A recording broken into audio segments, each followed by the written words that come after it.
الله أكبر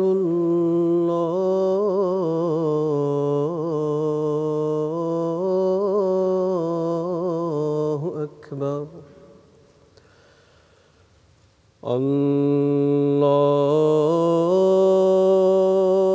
الله أكبر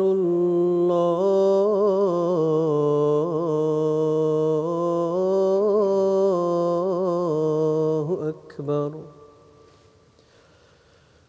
أشهد أن لا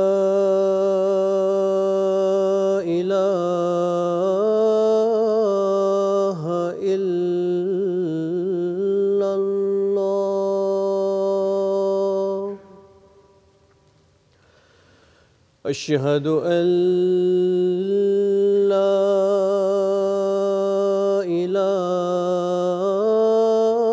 إله إلا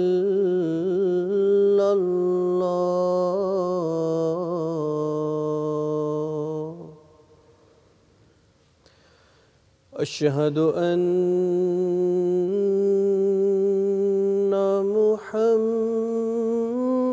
محمدًا رسول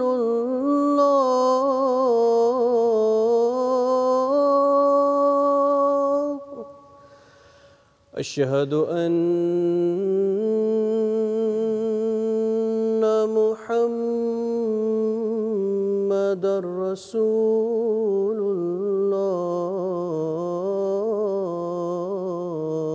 الله حي على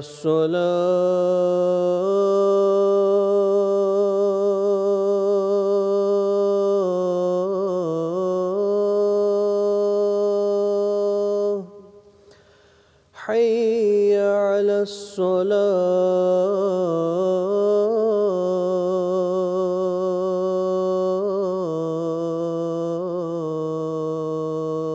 الصلاة حي على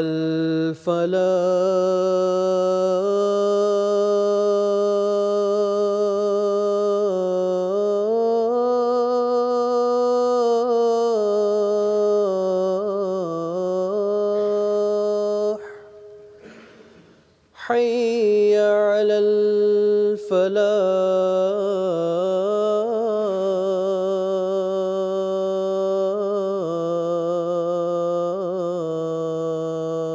الفلاح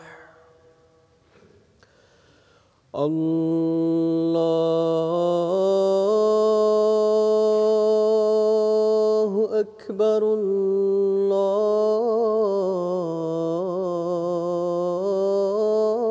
الله أكبر لا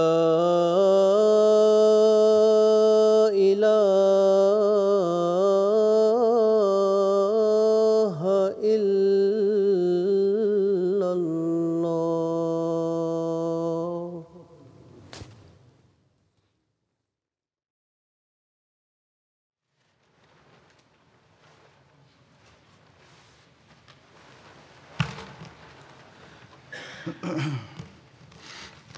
السلام عليكم ورحمة الله.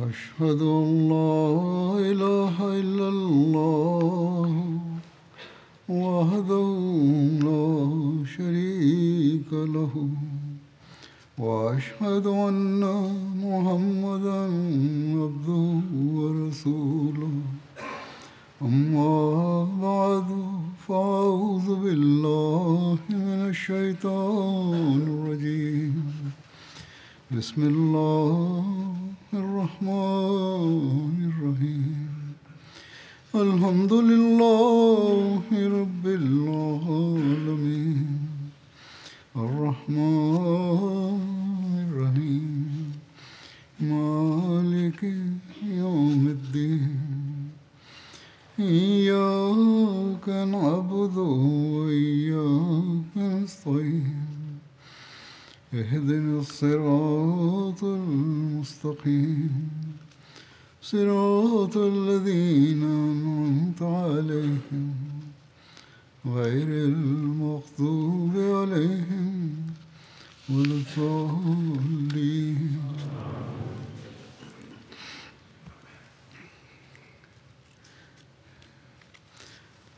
غزوہ خیبر کے بعد کے کچھ واقعات খায়বার উত্তর কিছু ঘটনা বর্ণিত হচ্ছে। مصالحت کا واقعہ সেগুলোর একটি تیمہ তেমাবাসীদের সাথে মীমাংসার সাথে সম্পর্ক রাখে। তেমা جو مدینہ سے تقریباً মদিনা থেকে সিরিয়ার পথে এক প্রসিদ্ধ শহর ছিল, تیمہ کے যা মদিনার 400 কিলোমিটার দূরে অবস্থিত ছিল।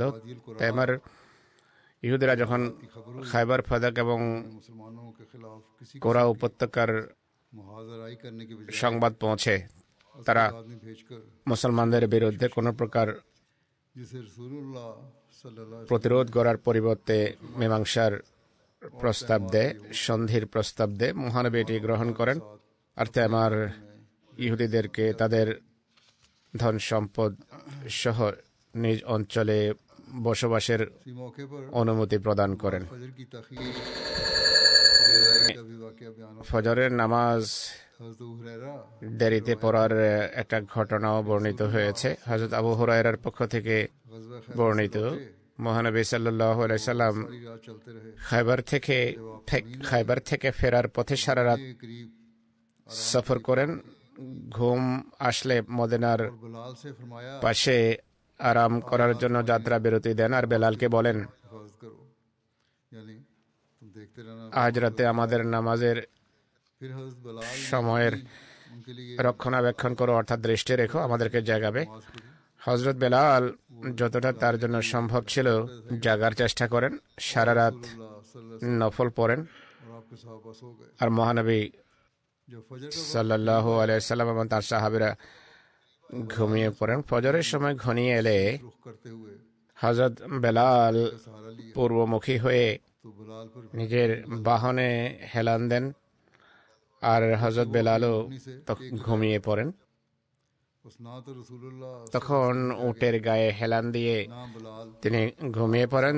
সুতরাং মহানবীও জাগতে পারেননি আর হযরত বেলালও না, আর তার কোনো সাহাবীও না। صلی اللہ علیہ وسلم نے سب سے এক پর্যায়ে সূর্যের আলো পড়ে তাদের উপর। اللہ صلی اللہ علیہ وسلم হুজুর সাল্লাল্লাহু আলাইহি ওয়াসাল্লাম সর্বপ্রথম জাগ্রত হন। হুজুর সাল্লাল্লাহু আলাইহি সাল্লাম চিন্তিত হন এবং کیا یا رسول বলেন যে, হে বেলাল। میرے ماں باپ آپ پر قربان হযরত বেলাল সাড়া দেন, روح کو بھی হে আল্লাহ রাসূল সাল্লাল্লাহু আলাইহি ওয়াসাল্লাম, আমার পিতামাতা আপনার জন্য নিবেদিত। আমার আত্মাকেও সেই সত্তাই বাধাগ্রস্ত করে রেখেছে যিনি আপনার আত্মাকে وہاں سے বাধা দিয়ে রেখেছেন। মহানবী সাল্লাল্লাহু আলাইহি সাল্লাম چنانچہ انہوں نے اپنی সেখান থেকে যাত্রার নির্দেশ দেন। তারা বাহনে বসে কিছু দূর نے وضو فرمایا، تھوڑی دور جا کے آپ نے پھر قیام এগিয়ে যান। এরপর হুজুর সাল্লাল্লাহু আলাইহি সাল্লাম ওযু করেন। কিছু দূর গিয়ে যাত্রা বিরতি দেন, সেখানে ওযু করেন আর বেলালকে پھر آپ نے انہیں صبح کی নির্দেশ দিলে তিনি ইকামত দেন। এরপর হুজুর সাল্লাল্লাহু আলাইহি সাল্লাম جگہ پہ جہاں ফজরের নামাজ পড়ান। آگے جا کے যেখানে ঘুমিয়েছিলেন সেই জায়গায় পড়াননি, বরং সামনে গিয়ে جب آپ نماز তিনি নামাজে ফজর পড়িয়েছেন বা জামাত। নামাজ সমাপ্ত হওয়ার পর بھول جائے মহানবী সাল্লাল্লাহু আলাইহি সাল্লাম বলেন یعنی جو شخص যে نماز নামাজ تو اسے چاہیے کہ جب یاد آئے، বা যে ব্যক্তি নামাজ ভুলে যায় کیونکہ اللہ نے তার মনে পড়তেই সেই নামাজ فرمایا کے لیے পড়া উচিত, কারণ আল্লাহ তাআলা বলেছেন, নামাজ আমার স্মরণের জন্য নামাজ কায়েম করো তোমরা। کہ نماز فجر کی تاخیر এটিও এখানে স্পষ্ট হওয়া উচিত যে بیان ہوا ہے۔ بعض اس کو বেশ কয়েকটি যুদ্ধের সফরে নামাজে بعض نے ফজর বিলম্বিত হওয়ার ঘটনা দেখা যায়। কেউ তবুকের যুদ্ধের কথা বলে, কেউ বলে যে হুদাইবিয়ার সময় واقعہ اس کے ঘটেছে। রওয়ায়াতকারী হয়তো ممکن ہے کہ ایک سے ভুলে গেছেন, অন্য কোনো যুদ্ধের ঘটনা গুলিয়ে ফেলেছেন, বা হতে পারে একাধিকবার এমন ঘটনা ঘটে থাকবে, কিন্তু আল্লাহ ভালো জানেন। مدینے سے واپسی کے دوران صحابہ بلند মদিনায় ফেরার کہہ رہے تھے، পথে সাহাবীরা اس بارے میں সুউচ্চ কণ্ঠে তাকবীর পড়ছিলেন। এই সম্পর্কে হযরত আবু মুসা আশআরী বর্ণনা করেছেন, لوگ ایک وادی پر چڑھے، انہوں نے মদিনা ফেরার পথে মানুষ একটা اللہ اکبر উপত্যকায় গিয়ে উচ্চস্বরে আল্লাহু আকবার আল্লাহু আকবার লা ইলাহা ইল্লাল্লাহ को धीमा रखो বলতে থাকে। মহানবী সাল্লাল্লাহু আলাইহি ওয়াসাল্লাম তাদের সম্বোধন করে বলেন, তোমাদের আওয়াজ और ना गैर हाजिर নিয়ন্ত্রণে রাখো। তোমরা কোনো বধিরকে ডাকছ না আর কোনো অনুপস্থিত সত্তাকেও ডাকছ না। আল্লাহ তাআলা সর্বশ্রোতা এবং সর্বময় বিরাজমান, তাই আওয়াজ নিয়ন্ত্রণে রাখো।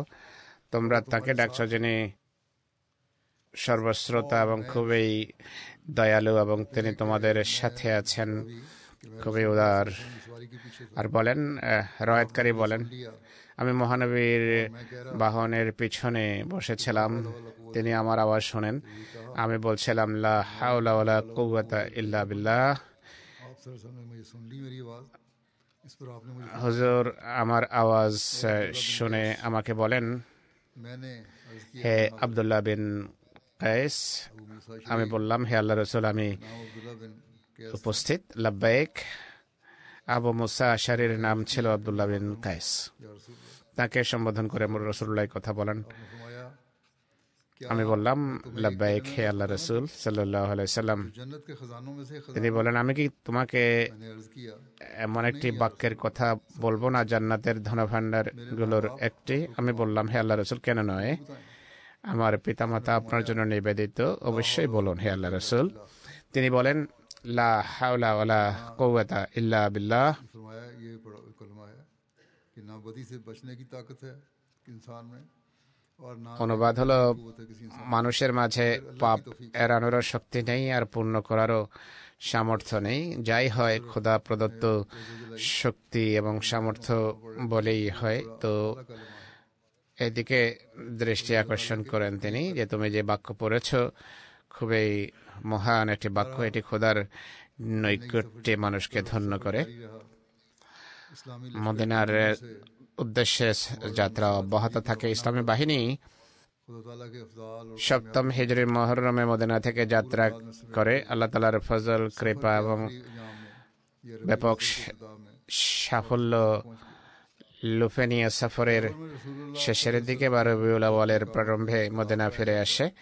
খাইবারে इब्ने अब्बास মহানবীর অবস্থানকাল সম্পর্কে মতভেদ রয়েছে। হযরত ইবনে আব্বাস বর্ণনা করেন, क्या फरमाया হুজুর সাল্লাল্লাহু আলাইহি ওয়াসাল্লাম খাইবারে आप 6 মাস অবস্থান করেন। करके पढ़ाते थे সেই যুগে তিনি দুবেলার নামাজ জমা করতেন। सल्लल्लाहु अलैहि वसल्लम वहाँ 40 কোন কোন রওয়ায়াত অনুসারে তিনি সাল্লাল্লাহু সেখানে 40 দিন অবস্থান করেন।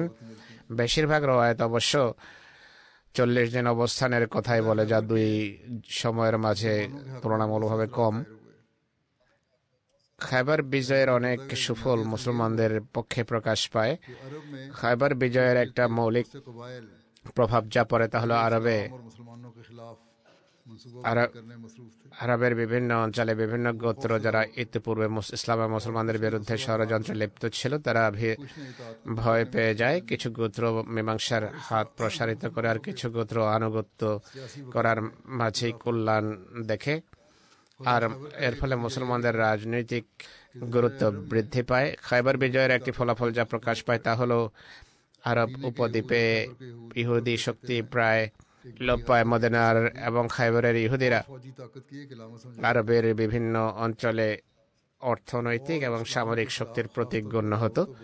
इस हद तक बढ़े हुए ইসলামের বিরুদ্ধে বিশেষভাবে শত্রুতা এবং বিদ্বেষে এতটা সীমা ছাড়িয়ে গিয়েছিল যে প্রতিটি আগ্রাসনের ক্ষেত্রে শত্রুর তারা পৃষ্ঠপোষক হিসাবে কাজ করত। তৃতীয় যে প্রভাব পড়ে খাইবার বিজয়ের তা হলো মুসলমানদের অর্থনীতির উপর অনেক ইতিবাচক প্রভাব পড়ে। और दीगर साहबा बयान करते হযরত আয়েশা, হযরত আব্দুল্লাহ বিন ওমর खैबर की फतह এবং অন্যান্য সাহাবী বর্ণনা করেন, খাইবার বিজয়ের পর पेट भर के खाना भी नहीं खा আমরা পেট পুরে খাবার सकते बाद मुसलमानों के पास পেতাম। এর পূর্বে পেট পুরে কখনো খাবার कदर हो गया था জন্য পর্যাপ্ত খাবার ছিল না। খাইবারের পর পানাহার সামগ্রী এতটা মুসলমানদের হস্তগত হয় যে তারা তখন আনসার ভাইদের তাদের সেই সব সম্পদ এবং সম্পদের অংশ ফেরত দেয় যা তারা তাদের মহাজের ভাইদের তখন দিয়েছিলেন যখন তারা দারিদ্র এবং অসচ্ছল নিঃস্ব অবস্থায় মক্কা থেকে হিজরত করে এখানে এসেছিলেন। এই সম্পর্কে হযরত আনাসের অনেক আকর্ষণীয় একটি ঘটনা রয়েছে যাতে এর বিস্তারিত বিবরণ দেখা যায়। তিনি বলেন, মহাজেররা যখন মক্কা থেকে মদিনা আসেন তখন তারা ছিলেন নিঃস্ব রিক্ত হস্ত। মদিনা আনসাররা ভূমি, কৃষিভূমি এবং গবাদি পশুর আর সম্পদের মালিক ছিলেন। আনসার তাদের মাঝে তা বন্টন করে দেন।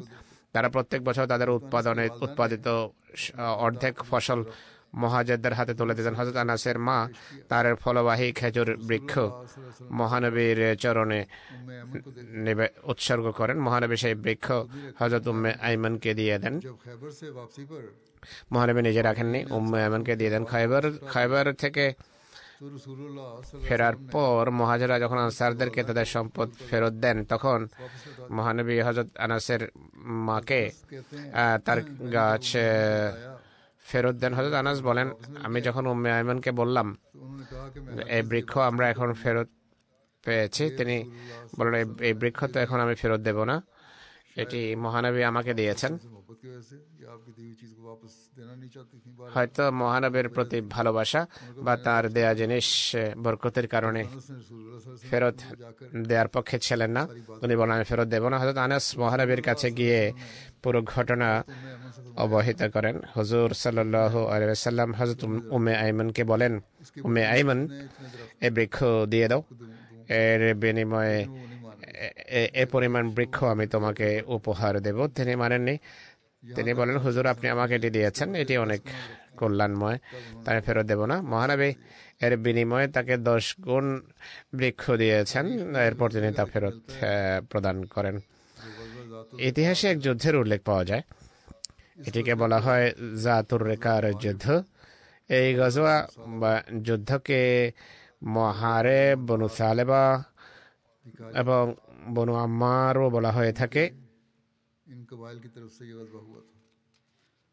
এর কারণ হলো এসব গোত্রের সাথে যুদ্ধ করা হয়েছে বলে মনে করা হয়। এই যুদ্ধের আরেকটি নাম হলো গজওয়ায়ে আজিব, কেননা এই যুদ্ধে অনেক বিস্ময়কর ঘটনাও ঘটেছে, নিদর্শনাবলী সামনে এসেছে। এই যুদ্ধের নামকরণ জাতুর রেকা রাখার কারণ হলো এই এলাকায় একটা পাহাড় বা বৃক্ষ ছিল, এর নাম ছিল জাতুর রেকা, আর এই কারণে এই যুদ্ধের নাম জাতুর রেকার যুদ্ধ বলা হয়ে থাকে। এর নামকরণের আরেকটি কারণ হযরত আবু মুসা আশআরী বর্ণনা করেছেন। তিনি বলেন, সাহাবীদের কাছে বাহন ছিল অনেক কম, তারা নিজেরা 6 জন ছিলেন, যাদের 6 জনের জন্য মাত্র একটি বাহন ছিল। তাতে তারা পালা করে আরোহণ করতেন। পাথরে অঞ্চলে সেই সফর ছিল, আর এই কারণে সাহাবীদের পা ক্ষত বিক্ষত হয়ে যায়। তারা পুরনো ছেঁড়া কাপড় পায়ে বেঁধে হাঁটতেন। স্বয়ং হযরত আবু মুসা আশআরীর শুধু পায়ে ক্ষত বিক্ষত ছিল না, বরং তার নখ উঠে যায়। কাপড়ের টুকরোকে রেকা বলা হয়, এই কারণে এই যুদ্ধের নাম হলো জাতুর রেকার যুদ্ধ। অন্য জায়গায় লিখিত আছে যে এই অঞ্চলে যুদ্ধ হয়েছে, এই জমির মাটির বহু রং ছিল। কেউ কেউ লিখেছে যে এই যুদ্ধে বিভিন্ন রঙের ঘোড়া ব্যবহৃত হয়েছে। অনেকে বলেছে এই যুদ্ধে কাপড়ের টুকরো বেঁধে পতাকা বানানো হয়েছিল, আর এটিকে জাতুর রেকা এই কারণে বলা হয়। কেউ কেউ বলে এসব বিভিন্ন বিষয়ের সমাহার ঘটার কারণে এটিকে জাতুর রেকা বলা হয়েছে। এই যুদ্ধের একটা নাম হলো সালাতুল খাউফের যুদ্ধ, কেননা এই নামাজে সালাতুল খাউফ আদায় করা হয়েছিল। এই যুদ্ধের সন এবং তারিখ সম্পর্কে মতভেদ আছে। ইতিহাস এবং জীবনী বিভিন্ন পুস্তক অনুসারে এটি 4র্থ বা 5ম হিজরিতে হয়। ইবনে হিশাম ইবনে ইসহাকের পক্ষ থেকে বর্ণনা করেছেন জাতুর রেকা 4র্থ হিজরিতে হয়েছে। বনু নজিরের 3 মাস পর এটি হয়েছে। ইবনে সাআদের মতে 5ম হিজরিতে সংঘটিত হয়। ইমাম বুখারী একটি দৃঢ় সাক্ষ্যের ভিত্তিতে বলেন যে খায়বার বিজয়ের পর 7ম হিজরিতে যুদ্ধ হয়েছে। সেই সাক্ষ্যটি হলো হযরত আবু মুসা আশআরী এই যুদ্ধে অংশগ্রহণ করেছেন। হযরত আবু মুসা আশআরী যেহেতু খায়বারের যুদ্ধের পরই ইসলাম গ্রহণ করেছিলেন, সে কারণে 7ম হিজরির যেই সন উল্লেখ করা হয়, তিনি 7ম হিজরিতে খায়বারের যুদ্ধে যোগ দিয়েছিলেন।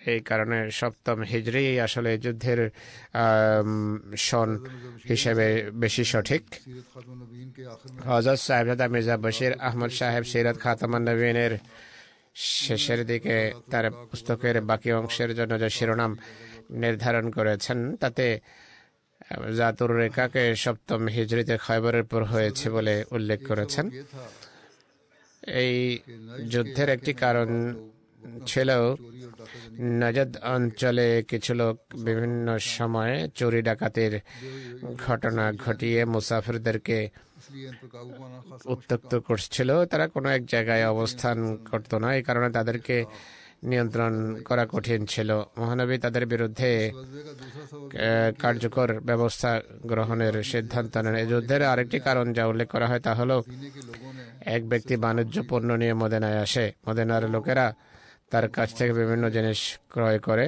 बनु अनमार সে মুসলমানদের সম্বোধন করে বলে, বনু আনমার এবং বনু সালবা তোমাদের বিরুদ্ধে এক সেনাবাহিনী সমবেত করেছে, কিন্তু তোমরা সেই সম্পর্কে উদাসীন। হুজুর এই সংবাদ পান, তিনি মদিনায় इब्ने इसाक कहते हैं कि हज़रत अबू ज़र এক ব্যক্তিকে তত্ত্বাবধায়ক নিযুক্ত করেন এবং সফরের উদ্দেশ্যে যাত্রা করেন।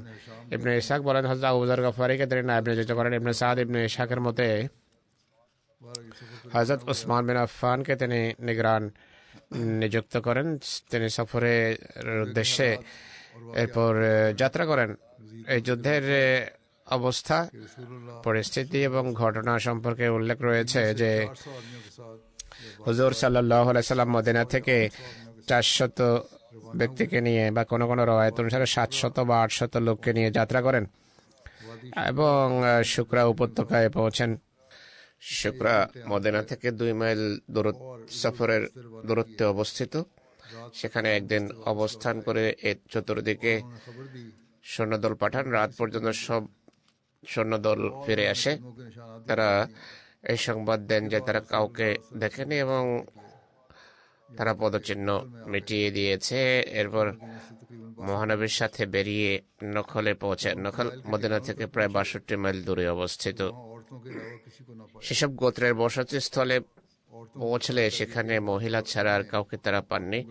মহিলাদের গ্রেফতার করা হয়। কোনো কোনো ঐতিহাসিক মহিলাদের গ্রেফতার করার কথা উল্লেখ और वो बदू लोग जो थे করেনি। पहाड़ों की चोटियों তারা লিখেছেন কেউ গ্রেফতার হয়নি। वो पहाड़ों की चोटियों से सारा মরুবাসীরা পাহাড়ের চূড়ায় গিয়ে আশ্রয় নেয়। পাহাড়ের চূড়া থেকে সব দৃশ্য তারা দেখছিল। ज्यादा পুরুষ পালিয়ে যায়, মহিলারা থেকে যায়। কারো কারো মতে গ্রেফতার করা হয়েছে মহিলাদেরকে, কারো কারো মতে कि नबी सल्लल्लाहु अलैहि वसल्लम গ্রেফতার করা হয়নি। হযরত জাবের বর্ণনা করেন মহানবী সাল্লাল্লাহু আলাইহি সাল্লাম से जातुर रिका गए, वहाँ गतफान की लश्कर নখল থেকে জাতুর রেকা যান। সেখানে গাতফান বাহিনীর মুখোমুখি হন, কিন্তু যুদ্ধ হয়নি। हमले का खौफ रहा সামনে মুখোমুখি और ये खदशा रहा कि दुश्मन পরস্পরের উপর পরস্পরের হামলার আশঙ্কা ছিল। আশঙ্কা ছিল যে শত্রু যে কোনো সময় हमला हो सकता হামলা করতে পারে। इस दौरान नमाज का वक्त हो गया। এই হামলার আশঙ্কার মাঝে নামাজের সময় হয়ে যায়। মহানবী সাল্লাল্লাহু আলাইহি সাল্লাম তখন সালাতে খৌফ বা ভয়ের সময়কার নামাজ পড়েন, এমন নামাজ যাতে কিছু লোক নামাজে অংশগ্রহণ করে, এক অন্য দল পেছনে থাকে। এরপর দ্বিতীয় দল এসে রাসূলুল্লাহর সাথে নামাজে যোগ দেয়। তারা নামাজ পড়েন। প্রথম দল অন্য ডিউটিতে চলে যায়। মহানবীর সাথে তারা নামাজ পড়ে। এর কথা সূরা নিসাতে উল্লেখ করা হয়েছে, অর্থাৎ ভয়ের সময় কিভাবে নামাজ পড়তে হয়, শত্রু সম্পর্কে সচেতন থেকে। বাইহাকি হযরত জাবের এর পক্ষ থেকে বর্ণনা করেন মহানবী জোহরের নামাজ পড়িয়েছেন। মুশরিকরা মুসলমানদের উপর হামলার পরিকল্পনা পরিহার করে এবং বলে এদেরকে যেতে দাও। অর্থাৎ এক নামাজের সময় তারা হামলার পরিকল্পনা পরিত্যাগ করে। रसूलुल्लाह सल्लल्लाहु अलैहि वसल्लम के पास आए और दुश्मन के मंसूबे की खबर दी। জিব্রাইল মহানবীর কাছে এসে শত্রুর ষড়যন্ত্রের সংবাদ দেয়। की रिवायत है শত্রুর পরিকল্পনা ছিল পরবর্তী নামাজে হামলা করার। সুবুলুল হুদার রওয়ায়াত এটি শত্রুর পরিকল্পনার কথা জিব্রাইল মহানবীকে অবগত করে। তিনি আসরের সময় সালাতুল খৌফ পড়ান। ইবনে সাদ বর্ণনা করেন এটি প্রথম সালাতুল খৌফ ছিল যা মহানবী পড়িয়েছেন। বুখারীর মুফাসসির আল্লামা বদরুদ্দীন আইনি লিখেছেন, নামাজে খৌফ সম্পর্কে মতভেদ আছে যে প্রথমবার কোন বছর এ সংক্রান্ত নির্দেশ অবতীর্ণ হয়েছে। বেশিরভাগ আলেম বলে প্রথমবার জাতুর রেকার অভিযানের সময় সালাতুল খৌফ পড়া হয়, আর কোন বছর এই সংক্রান্ত নির্দেশ অবতীর্ণ হয়েছে সে বিষয়ে মতভেদ আছে। কারো কারো মধ্যে চতুর্থ, কেউ পঞ্চম, কেউ ষষ্ঠ এবং কেউ সপ্তম হিজরিতে নির্দেশ অবতীর্ণ হয়েছে বলে উল্লেখ করেছে। এক উক্তি অনুসারে সালাতুল খৌফ বদরুল মাউদের পূর্বে প্রথমবার আদায় করা হয়েছে, যা চতুর্থ হিজরির শাওয়াল মাসে হয়েছিল। তখন এক ব্যক্তির সাহাবীদের উপর হামলার কথা অন্যত্র উল্লেখ রয়েছে। এক রাতে মহানবী এক জায়গায় অবস্থান করেন, তখন প্রবল বাতাস বইছিল। তিনি সাহাবীদের উদ্দেশ্যে বলেন, কে আছে যে আজ রাত এখানে পাহারা দেবে? তখন হযরত আব্বাদ বিন বিশর এবং হযরত আম্মার বিন ইয়াসির দণ্ডায়মান হন এবং বলেন, আমরা ডিউটি করব, আমরা পাহারা দেব। এরপর উভয় পাহাড়ের চূড়ায় বসে যান। হযরত আব্বাদ বিন বিশর হযরত আম্মার বিন ইয়াসিরকে বলেন, রাতের প্রথম প্রহরে আমি ডিউটি দেব, আমি জাগ্রত থাকবো, তুমি ঘুমিয়ে পড়ো। রাতের শেষ অংশে তুমি ডিউটিতে থেকো, আমি ঘুমিয়ে পড়বো। হযরত আম্মার বিন ইয়াসির ঘুমিয়ে যান। হযরত আব্বাদ বিন বিশর দাঁড়িয়ে নামাজ আদায় করা আরম্ভ করে দেন। তিনি নামাজ পড়ছিলেন। বর্ণিত হয়েছে যে রাতে শত্রুপক্ষের এক ব্যক্তি তাকে দেখে গিরি পথে হযরত আব্বাদ বিন বিশরের ছায়া দেখে সে ভাবল যে মুসলমানদের এক ব্যক্তি পাহারা দিচ্ছে। এটি ভেবে থাকবে সে শত্রু মনে করে তীর নিক্ষেপ করে। হযরত আব্বাদ বিন বিশরের দেহে তীর বিদ্ধ হয়। তিনি নামাজ পড়ছিলেন। তিনি তীর বের করে ছুঁড়ে ফেলে দেন। নামাজ ছাড়েননি, বরং তীর বের করে ফেলে দেন, নামাজ অব্যাহত রাখেন। সে দ্বিতীয়বার তীর নিক্ষেপ করে, তাও তার গায়ে লাগে। তিনি সেই তীরও বের করে ফেলে দেন। সে তৃতীয়বার যখন তীর নিক্ষেপ করে, হযরত আব্বাদ বিন বিশরের দেহ থেকে প্রচুর রক্তক্ষরণ হয়। তিনি নামাজ শেষ করে আম্মার বিন ইয়াসিরকে জাগান। সেই ব্যক্তি যখন দ্বিতীয় ব্যক্তিকেও দেখে, তীর নিক্ষেপকারী যখন দ্বিতীয় ব্যক্তিকেও দেখে, সে পালিয়ে যায়। হযরত আম্মার বিন ইয়াসির হযরত বিশরকে যখন আহত অবস্থায় দেখেন, জিজ্ঞেস করেন, আমাকে পূর্বে ডাকেননি কেন? তিনি বলেন, নামাজে আমি সূরাতুল কাহফ পড়ছিলাম, আমার তেলাওয়াত ছেড়ে দেয়া আমার পছন্দ হয়নি।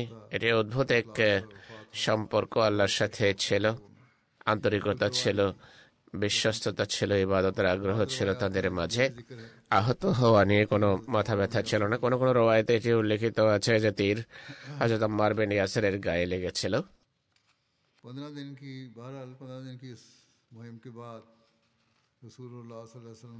15 দিনের এই অভিযানের পর মহানবী মদিনার উদ্দেশ্যে ফিরতি যাত্রা আরম্ভ করেন। তিনি জাওয়াল বিন সুরাকাকে মুসলমানদের এই নিরাপত্তার সংবাদ দেওয়ার জন্য পাঠিয়ে দেন। হযরত জাবের বর্ণনা করেন, মহানবী সাল্লাল্লাহু আলাইহি সাল্লাম এখন সরার নামক স্থানে যাত্রা বিরতি দেন, যা মদিনা থেকে 3 মাইল দূরত্বে অবস্থিত। সেখানে উট জবাইয়ের নির্দেশ দেন। সারাদিন অবস্থান করেন। মুসলমানরাও সাথে ছিল। সন্ধ্যার সময় মদিনায় প্রবেশ করেন তিনি। আমরাও হুজুরের সাথে ছিলাম। এই সফরে কতক নিদর্শনও প্রকাশিত হয়েছে, যেভাবে পূর্বেই উল্লেখ করা হয়েছে। এই অভিযানের নামই হলো নিদর্শনের অভিযান। একটা প্রসিদ্ধ ঘটনা আছে, অর্থাৎ মহানবীকে হত্যা করার উদ্দেশ্যে যে তরবারি হাতে নিয়েছিল এক ব্যক্তি, সেই ঘটনাটি হযরত জাবের বিন আব্দুল্লাহ বর্ণনা করেন। আমরা মহানবীর সাথে নজদ অভিমুখে যাত্রা করি যুদ্ধের জন্য। অত্যন্ত কাঁটাবহুল এক উপত্যকায় আমাদের দুপুর হয়। মহানবী তখন যাত্রা বিরতি দেন। মানুষও গাছের ছায়া সন্ধানে এদিক সেদিক दरख्त के नीचे क़याम फरमा। চলে যায়। হুজুর সাল্লাল্লাহু আলাইহি ওয়াসাল্লাম এক বাবলা বৃক্ষের নিচে जाबिर कहते थे অবস্থান করেন, তিনি তরবারি ঝুলিয়ে দেন। হযরত জাবের বলতেন, कि रसूलुल्लाह আমরা ঘুমাচ্ছিলাম, हम आपके पास হঠাৎ দেখি মহানবী আমাদেরকে ডাকছেন। আমরা তার কাছে আসি, बदली बैठा है, দেখি যে তার কাছে এক বেদুইন বসে আছে। इसने मेरी तलवार पकड़ ली, হুজুর সাল্লাল্লাহু আলাইহি ওয়াসাল্লাম বলেন, সে আমার তরবারি হাতে নেয় इसके हाथ में सौंप। আর আমি ঘুমন্ত ছিলাম। इसने मुझसे कहा চোখ খুললে আমি দেখি সে তরবারি উঁচিয়ে রেখেছিল আমাকে হত্যা করার জন্য, আর বলে যে কে তোমাকে আমার হাত থেকে রক্ষা করবে? আমি বললাম আল্লাহ। वो जो बैठा हुआ সে তরবারি খাপে ঢুকিয়ে দেয়। है, इस हमला এই হলো সেই ব্যক্তি যে বসে আছে। इस शख्स का नाम তিনি সেই হামলাকারীকে কোনো শাস্তি দেননি। সেই ব্যক্তির बाज নাম गौरक, অরস বিন হারেস বলা হয়ে থাকে। बाज ने वायरस भी की। কেউ কেউ তার নাম মুগরক উল্লেখ করেছে বা কেউ কেউ গোয়েরেস উল্লেখ করেছে। इस्लाम कबूल कर लिया। সে ব্যক্তির সম্পর্কে এটিও বলা হয় যে সে ইসলাম গ্রহণ করেছিল। अलबत्ता इसने आपसे ये अहद किया था কোন কোন রওয়ায়াত অনুসারে ইসলাম গ্রহণ করেনি, তবে সে মহানবীর কাছে অঙ্গীকার করেছিল যে ভবিষ্যতে কখনো মহানবীর বিরুদ্ধে সে বের হবে না। মহানবীকে হত্যা করার উদ্দেশ্যে তরবারি বের করার আরো একটি ঘটনা রয়েছে। সে ব্যক্তির নাম উল্লেখ করা হয়েছে দসুর। কোন কোন আলেম এই দুই ঘটনাকে এক ঘটনা হিসেবে উল্লেখ করেছে। কারো কারো মতে দুটো পৃথক উপলক্ষে এই ঘটনা ঘটেছে। अमरिया দসুরের হামলার ঘটনা 3 হিজরিতে গজায় বনে আমার বা গজওয়ায় বনে গাতফান থেকে ফেরার পথে ঘটেছে। শত্রুরা মহানবীকে নির্জনে এক জায়গায় দেখতে পায়। তারা তাদের সর্দার দসুরের কাছে আসে। সে ব্যক্তি তাদের মাঝে সবচেয়ে সাহসী। মুশরিকরা তার কাছে এসে বলে, মুহাম্মদ সাল্লাল্লাহু আলাইহি ওয়াসাল্লাম এখন একেবারে নির্জনে শুয়ে আছে, এখন তার সাথে বোঝাপড়া করো। ने जब हजरत এক রওয়ায়াত অনুসারে हाल लेटे हुए देखा, দসুর स्वयं হুজুরকে भी मैं নির্জনে শাহিদ দেখে সে বলে, এখনো যদি আমি মোহাম্মদ সাল্লাল্লাহু আলাইহি সাল্লামকে হত্যা না করি कहकर वो रसूल তাহলে আল্লাহ স্বয়ং আমাকে ধ্বংস করবেন। এটি বলে দসুর খাপ থেকে তরবারি বের করে যাত্রা করার একেবারে মহানবীর পবিত্র মাথার কাছে এসে দাঁড়িয়ে যায়।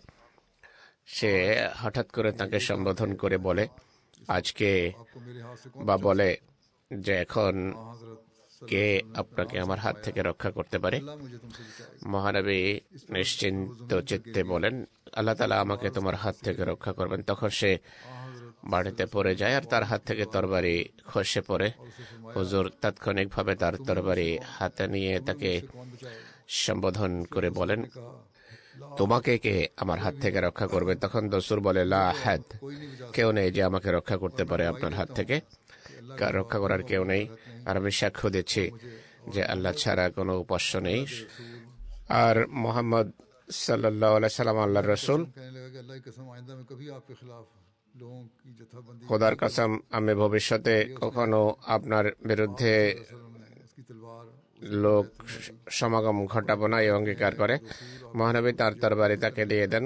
অন্য এক রওয়ায়াতে আছে দসুর মহানবীকে সম্বোধন করে বলে, খোদার কসম, আপনি অনুগ্রহ করার ক্ষেত্রে আমার চেয়ে অনেক উত্তম। রাসূলুল্লাহ প্রত্যুত্তরে বলেন, আনা আহাক্কু বিযালিকা মিনকা, তোমার চেয়ে অনুগ্রহ করার আমার দায়িত্ব বেশি, অধিকারও বেশি। দসুর স্বজাতির কাছে ফিরে যায়, কিন্তু তার অবস্থা তখন সম্পূর্ণভাবে वाकया बयान किया। বদলে যায়। সে স্বজাতিকে তবলিগ করা আরম্ভ করে। দসুর ঘটনা শোনায় তাদেরকে যে আমার সাথে কি ঘটেছিল, কিভাবে আমি মাটিতে পড়ে যাওয়ার ঘটনা। সেভাবে বর্ণনা করে যে আমি সেখানে যখন খাপ থেকে তরবারি বের করে তরবারি হচ্ছে দাঁড়িয়েছিলাম, দেখলাম এক দীর্ঘকায় ব্যক্তি আমাকে ধাক্কা দেয় আর আমি মাটিতে পড়ে যাই। আমি বুঝতে পারি যে এ তো মানুষ নয়, কোনো ফেরেশতা।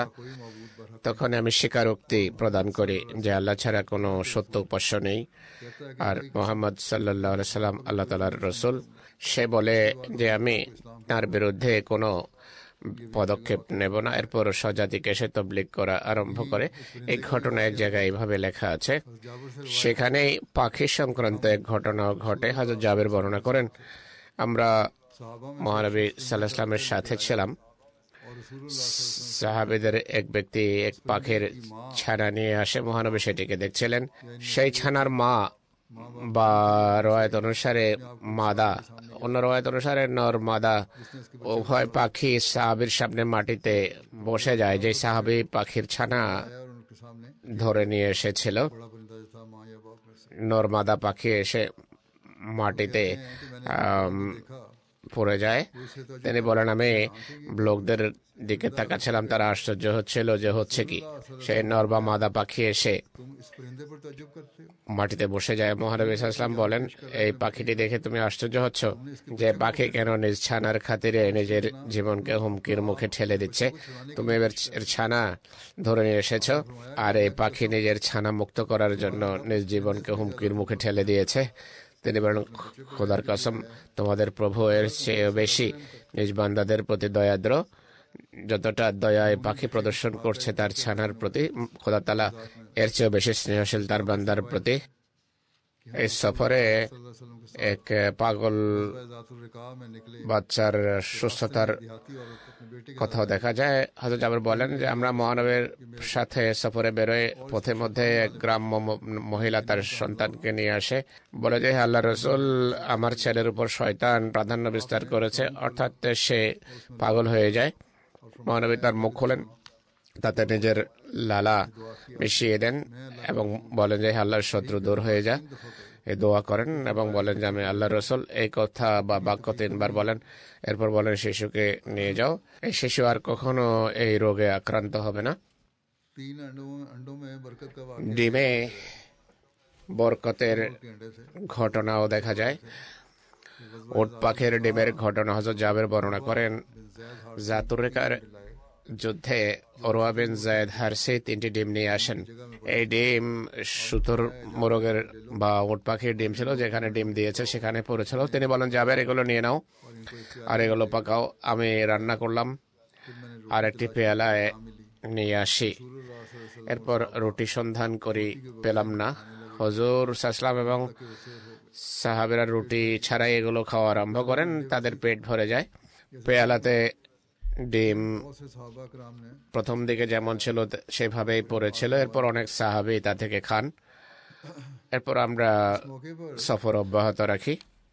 एक ऊँट के किस्से का भी जिक्र मिलता है जिसने अपने मालिक की शिकायत की थी। তখন একটা ওটের जाबर से रवायत है ঘটনাও দেখা যায় যে নিজের মালিকের বিরুদ্ধে অভিযোগ করেছিল। হযরত জাবের বর্ণনা করেন, আমরা জাতুর রেকা অভিযান থেকে ফিরে আসছিলাম। আমরা হাররা নামক স্থানে পৌঁছি।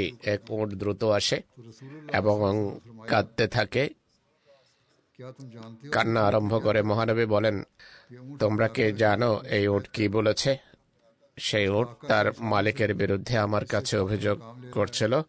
তার মালিক বেশ কয়েক বছর থেকে এটিকে দিয়ে কাজ নিচ্ছিল। এখন এই উটকে জবাই করার ইচ্ছা রাখে। হে জাবের, এর মালিকের কাছে যাও আর তাকে আমার কাছে নিয়ে আসো। আমি বললাম, मालिक कौन है? आपने হে আল্লাহর রাসূল সাল্লাল্লাহু আলাইহি ওয়াসাল্লাম, আমি তোর মালিককে চিনি না। তিনি বলেন, এই উট তোমাকে তার মালিকের কাছে নিয়ে যাবে, একে ছেড়ে দাও, এটি মালিকের কাছে পৌঁছবে। সেই উট তাকে নিয়ে চলে যায়, कहते हैं मैं इसको মালিকের কাছে পৌঁছিয়ে দেন হযরত জাবেরকে। सल्लल्लाहु अलैहि वसल्लम ने इससे ऊँट তিনি বলেন, আমি তাকে মহানবীর কাছে নিয়ে আসি। মহানবী सल्लल्लाहु अलैहि वसल्लम ने फरमाया তাকে তার সাথে উট সম্পর্কে কথা বলেন। মহানবী সাল্লাল্লাহু আলাইহি ওয়াসাল্লাম বলেন, তুমি এই উট আমার কাছে বিক্রি করো। সে সেই উট মহানবীর কাছে বিক্রি করে দেয়। মহানবী সেই উটকে জঙ্গলে চড়ে বেড়ানোর জন্য ছেড়ে দেন। এই সফরে হযরত জাবেরের একটি উট হারিয়ে যাওয়ার ঘটনা ঘটেছে। হযরত জাবের বর্ণনা করেন, অন্ধকার রাতে আমার উট হারিয়ে যায়। আমি হুজুর সাল্লাল্লাহু আলাইহি ওয়াসাল্লামের পাশ ঘেঁষে যাচ্ছিলাম। তিনি বলেন, কি হলো? আমি বললাম, হে আল্লাহর রাসূল, আমার উট হারিয়ে গেছে। তিনি বলেন, তোমার উট অমুক জায়গায় আছে, সেখান থেকে ধরে নিয়ে আসো। আমি গেলাম কিন্তু উট পেলাম না। আমি ফিরে আসি, মহানবীকে এসে একই কথা আবার বলি, আবার ফিরে যাই। তিনি পুনরায় আমাকে একই কথা বলেন। আমি আবার সেখানে যাই কিন্তু উট পেলাম না। আমি ফিরে আসি, তখন মহানবী স্নেহবশত আমাকে বলেন, চলো আমার সাথে। তিনি আমার সাথে আসেন, আমরা উটের কাছে পৌঁছে যাই। তিনি আমার উট আমার হাতে তুলে দেন। হযরত জাবেরের এক অলস উটের ঘটনাও রয়েছে। হযরত জাবের ইবনে আব্দুল্লাহ এই যুদ্ধের প্রেক্ষাপটে বলেন, मेरा ऊँट सुस्त हो गया और थक गया। আমি মহানবীর সাথে ছিলাম, আমার উট অলস হয়ে যায়, অর্থাৎ ক্লান্ত হয়ে যায়। মহানবী আমার কাছে আসেন এবং বলেন, জাবের। क्या हुआ? मैंने अर्ज আমি বললাম, লাব্বাইক হে আল্লাহ রাসূল। তিনি জিজ্ঞেস করেন, কি হলো? আমি বললাম, আমার উট ক্লান্ত, শ্রান্ত এবং অলস, तुम्हारे पास पानी है? আমি পিছিয়ে পড়েছে সফরে। তিনি বাহন থেকে নামেন এবং বলেন, তোমার কাছে পানি আছে কি? আমি বললাম, জি হে আল্লাহ রাসূল। এরপর এক পেলা পানি আনি, মহানবী সেই পানিতে ফু দিয়ে ওটের মাথা এবং কোমরে ছিটিয়ে দেন আর ওটের পিঠে তা ফেলে দেন। এরপর বলেন, আমাকে ছড়ি দাও। दिया, আমি আমার ছড়ি মহানবীর হাতে তুলে দেই, छड़ी काट के दिया। বা বলেন যে আমি গাছ থেকে একটা ছড়ি কেটে এনে মহানবীর হাতে তুলে দেই। তিনি সেই ছড়ি দিয়ে উটকে হালকা পিটিয়ে फरमाया सवार हो जाओ। मैं सवार हो गया। হযরত জাবেরকে বলেন, উঠে বসো। আমি উঠে বসে যাই। तेज हो गया আমি দেখলাম कि अब मैं যে উট এত দ্রুত ছোটা আরম্ভ করে। আমি সেটিকে বাধা দিতে থাকি যে কোথাও মহানবীর সে এগিয়ে না যায়। তিনি বলেন, আমি মহানবীর পাশাপাশি চলতে থাকি। হুজুর আমার সাথে কথা বলেন এবং জিজ্ঞেস করেন, तो मैंने अर्ज তুমি কি বিয়ে করেছো? আমি বললাম, হ্যাঁ হে আল্লাহ রসুল সাল্লাল্লাহু আলাইহি সাল্লাম। मैंने अर्ज তিনি বলেন, কুমারী না বিধবাকে বিয়ে করেছো?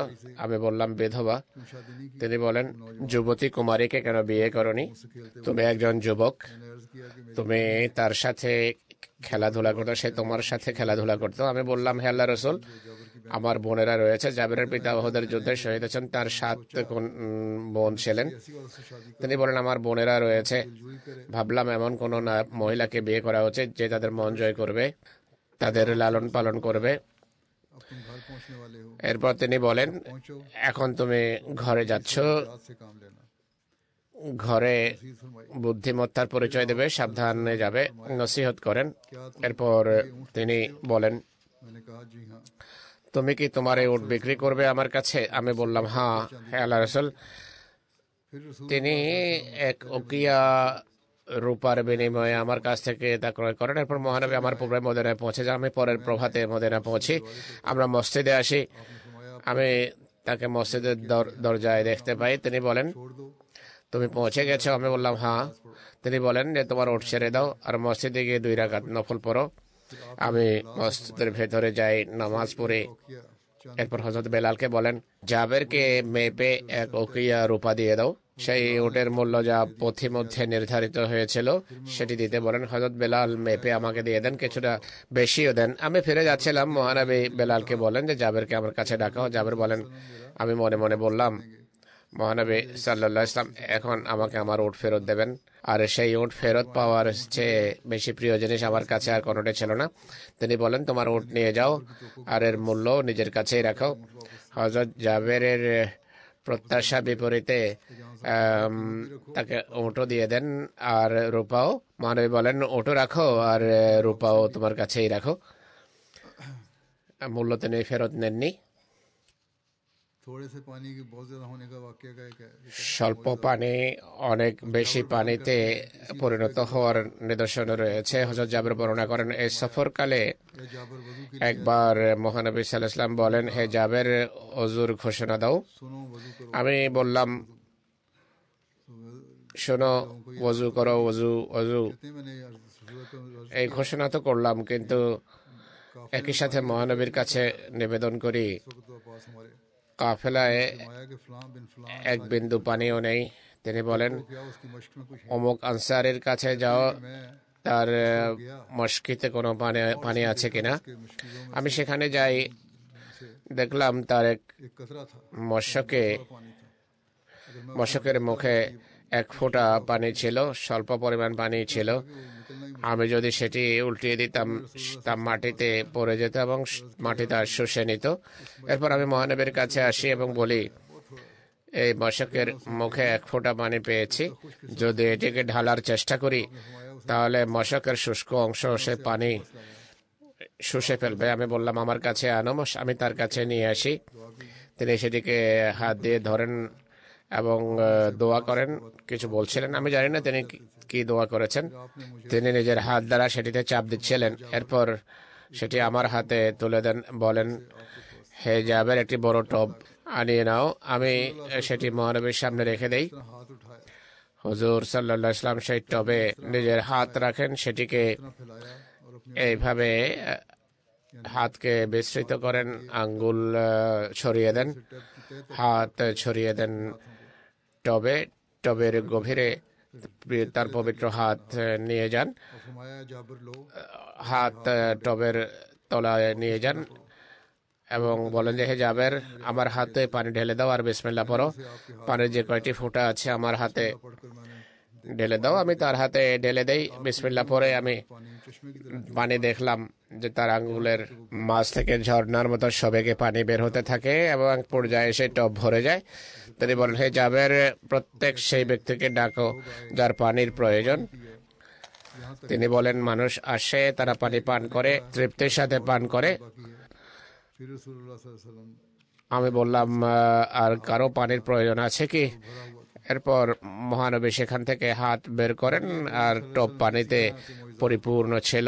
মহানবী সাল্লাল্লাহু আলাইহি ইসলামের এমন নিদর্শনাবলী সম্পর্কে হযরত মসিহ মাউদ ইসলাম বলছেন, से ऐसे খোদার সাথে সাক্ষাতের লেখার এ পর্যায়ে অনেক সময় মানুষের হাতে এমন বিষয়াদি ঘটে থাকে যা মানবিক শক্তির ঊর্ধ্বে বলে মনে হয় যে এতে ঐশী শক্তি রয়েছে। যেমনটি আমাদের নেতা মনিব রসুলদের নেতা হযরত খাতামুল আম্বিয়া সাল্লাল্লাহু আলাইহি সাল্লাম বদরের যুদ্ধে পাথরের এক মুষ্টি শত্রুকে লক্ষ্য করে ছুড়ে দিলে সেই মুষ্টি কোনো দোয়ার মাধ্যমে নয়, বরং স্বয়ং স্বীয় আধ্যাত্মিক শক্তিতে ছুড়েছেন। কিন্তু সেই মুষ্টি ঐশী শক্তি প্রদর্শন করেছে আর বিরোধী বাহিনীর উপরে এমন অলৌকিক প্রভাব পড়ে যে তাদের এমন কেউ ছিল না যার চোখের প্রভাব পড়েনি, আর তারা সবাই অন্ধবোধ হয়ে যায়। আর এমন ভীতি এবং দুশ্চিন্তা সৃষ্টি হয় যে তারা উম্মাদের মতো ছুটতে থাকে। এই নিদর্শনের প্রতি মহাপ্রতাপান্বিত খোদা আয়াত ওমা রমাইতা ইজ রামাইতা ওয়ালাকিন্নাল্লাহ রামাতে ইঙ্গিত করেছেন, অর্থাৎ তুমি যখন এই মুষ্টি নিক্ষেপ করেছো তুমি নয়, বরং খোদা তাআলা সেই মুষ্টি নিক্ষেপ করেছেন, অর্থাৎ এর পর্দার অন্তরালে ঐশী শক্তি কাজ করেছে। ऐसा ही दूसरा मौजूदा মানবীয় শক্তির জন্য এটি সম্ভব ছিল না। মহানবীর আরেকটি নিদর্শন ছিল চন্দ্র বিদীর্ণ হওয়ার বা শাক্কুল কমরের নিদর্শন। এটি ঐশী শক্তির মাধ্যমে প্রকাশিত হয়েছে, এর সাথে কোনো দোয়া ছিল না, শুধু আঙ্গুলের ইশারায় হয়েছে, যা ঐশী শক্তিতে পরিপূর্ণ ছিল। এ ধরনের আরো অনেক নিদর্শন তার রয়েছে যা মহানবীর অলৌকিক ক্ষমতা হিসেবে প্রদর্শিত হয়েছে। কোনো দোয়ার ফলে এমনটি ঘটেনি। एक प्याले में था, অনেক সময় স্বল্প পরিমাণ পানি যা এক পেয়ালাতে ছিল, নিজের পবিত্র আঙ্গুল তাতে প্রবেশ করে এত পরিমাণ বৃদ্ধি করেন যে পুরো বাহিনী, উট এবং ঘোড়া তা থেকে পান করে। এরপরও সেই পরিমাণ পানি তাতে বিদ্যমান ছিল। অনেক সময় 2-4টি রুটিতে হাত রাখার ফলে সহস্র সহস্র ক্ষুধার্ত পিপাসার্ত মানুষের এতে পেট ভরে। স্বল্প পরিমাণ দুধকে নিজের লালার মাধ্যমে বরকত দিয়ে একটি জামাতের পেট ভরিয়েছেন। অনেক সময় লোনা পানির কূপে নিজের মুখের পবিত্র লালা মিশিয়ে সেটিকে খুবই সুমিষ্ট করে দেন। অনেক সময় চরম ক্ষতবিক্ষত লোকদের গায়ে হাত রেখে তাদেরকে সুস্থ করে দেন। অনেক সময় চোখের গোলক যা যুদ্ধের আঘাতে বেরিয়ে গিয়েছিল নিজের পবিত্র হাতের বরকতে ঠিক করে দেন। এমন আরো অনেক কাজ তার ব্যক্তিগত ক্ষমতার বলে করেছেন, যার পেছনে এক সুপ্ত ঐশী শক্তি ছিল। আল্লাহুম্মা সাল্লি আলা মুহাম্মাদিন ওয়া আলি মুহাম্মাদিন ওয়া বারিক ওয়া সাল্লিম ইন্নাকা হামিদুম মাজিদ।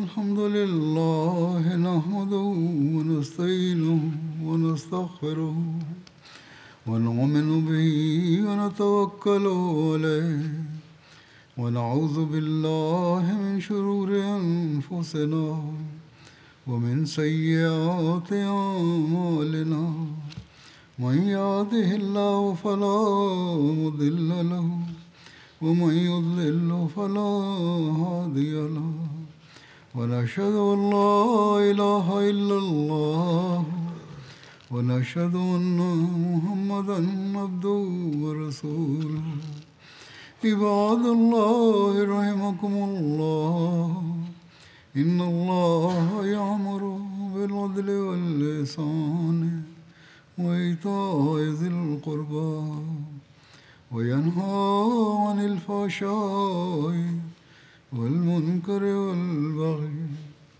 يعظكم لعلكم تذكرون اذكروا الله يذكركم وادعوه يستجب لكم ولذكر الله أكبر